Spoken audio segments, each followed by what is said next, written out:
प्रदोष व्रत कथा।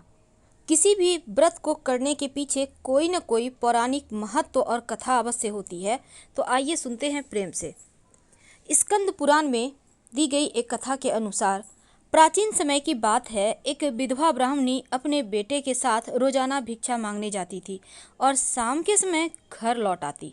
हमेशा की तरह एक दिन जब वह भिक्षा लेकर लौट रही थी तो उसने नदी के किनारे एक बहुत ही सुंदर बालक को देखा, लेकिन ब्राह्मणी नहीं जानती थी वह बालक कौन है, किसका है।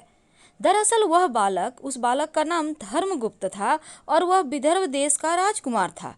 उस बालक के पिता को, जो कि विदर्भ देश के राजा थे, दुश्मनों ने उन्हें युद्ध में मौत के घाट उतार दिया और राज्य को अपने अधीन कर लिया। पिता के शोक में धर्मगुप्त की माता भी चल बसी और शत्रुओं ने धर्मगुप्त को राज्य से बाहर कर दिया। अब बालक की हालत देखकर ब्राह्मणी ने उसे अपना लिया और अपने पुत्र के समान ही उसका भी लालन पालन करने लगी। कुछ दिनों के बाद ब्राह्मणी अपने दोनों बालकों को लेकर देवयोग से देव मंदिर गई, जहां उनकी भेंट ऋषि सांडिल्य से हुई।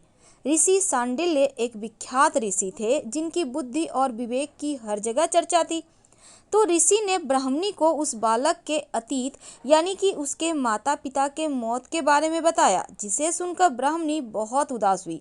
ऋषि ने ब्राह्मणी और उसके दोनों बेटों को प्रदोष व्रत करने की सलाह दी, जिससे जुड़े हुए पूरे विधि विधान के बारे में भी बतलाया और ऋषि के द्वारा बताए गए नियमों के अनुसार ब्राह्मणी और बालकों ने व्रत संपन्न किया।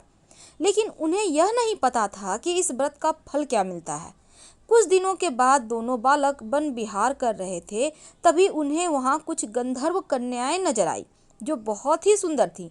राजकुमार धर्मगुप्त अंशुमति नाम की गंधर्व कन्या की ओर आकर्षित हो गए और कुछ समय पश्चात राजकुमार और अंशुमति दोनों एक दूसरे को पसंद करने लगे और कन्या ने राजकुमार को विवाह हेतु अपने पिता गंधर्वराज से मिलने के लिए बुलाया। कन्या के पिता को जब यह पता चला कि यह बालक विदर्भ देश का राजकुमार है, तो उसने भगवान शिव की आज्ञा से दोनों का विवाह करवा दिया। राजकुमार धर्मगुप्त की जिंदगी वापस बदलने लगी। उसने बहुत संघर्ष किया और दोबारा अपनी गंधर्व सेना को तैयार किया और राजकुमार ने विदर्भ देश पर वापस आधिपत्य प्राप्त कर लिया। कुछ समय के बाद उसे यह मालूम हुआ कि बीते समय में जो कुछ भी उसने हासिल किया है वह ब्राह्मणी और राजकुमार धर्मगुप्त के द्वारा किए गए प्रदोष व्रत का फल था और उनकी सच्ची आराधना से प्रसन्न होकर भगवान शिव ने ही उसे जीवन की हर परेशानी से लड़ने की शक्ति दी। और उसी समय से हिंदू धर्म में यह मान्यता हो गई कि जो भी व्यक्ति प्रदोष व्रत के दिन शिव पूजा करेगा और एकाग्र होकर प्रदोष व्रत की कथा सुनेगा और पढ़ेगा, उसे 100 जन्मों तक कभी किसी परेशानी या फिर दरिद्रता का सामना नहीं करना पड़ेगा। तो हर हर महादेव, ये थी प्रदोष व्रत की कथा।